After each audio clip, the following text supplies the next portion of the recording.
Well, we're heading into the holiday season, and whether you're ready for it or not, there are some guidelines to follow. Chip Coughlin of Retirement Income Analysts is a registered rep with First Allied Securities.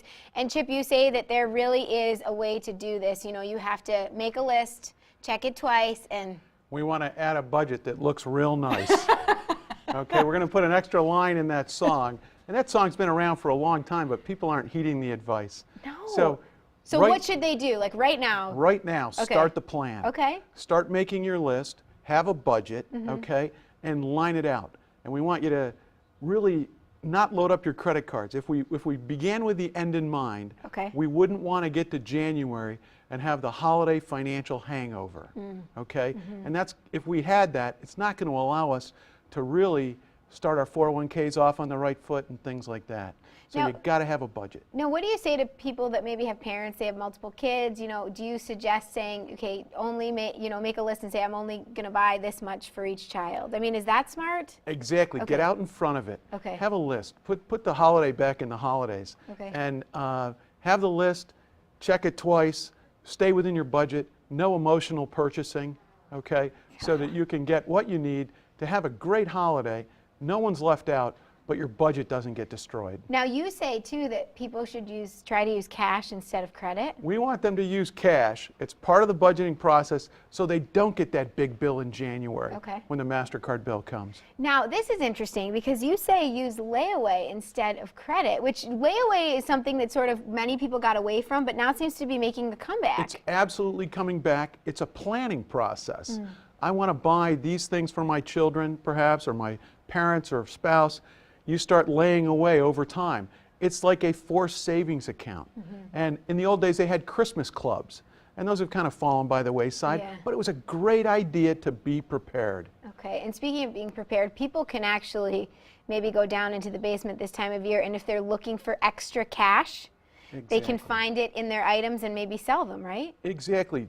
Go into your house, look at the things you're not using. What could you put on eBay or Craigslist to generate some revenue to help you with Christmas? Cut out the frivolous spending in the fourth quarter of the year, again, to help you save some extra dollars to get there, because you don't want to have to play catch up at the beginning of the next year. Well, it's interesting that you say that, right? Because oftentimes what happens is January comes, the bill comes in the mail, and people say, well, we can handle it, it's January. But what you're saying is having to make up for all that spending is quite daunting, right? It surely is, and it could put a crimp in your budget for perhaps the first quarter of the year. Okay. So we want to get ahead. We want to have Christmas, have a guilt-free Christmas, get into January, and be able to do the things we need to do to start our year off and make progress right away, day one. Now, let's say for a family who knows their income, right, how much they make, is there a certain set, you know, it might be hard to say this, but how much they should set aside for buying, or like how do they know what amount is the right amount? That's a tough question because it's different for everybody.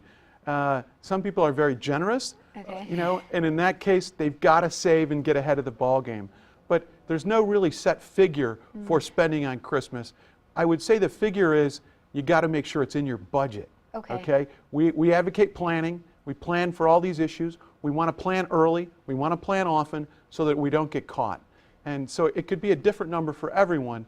But take the emotion out of it, have the list, seek what you want, and go and get it. What is your take on, you know, those websites like guilt.com, or, you know, they have like the special things that you can buy, like this, it's on sale today for this price.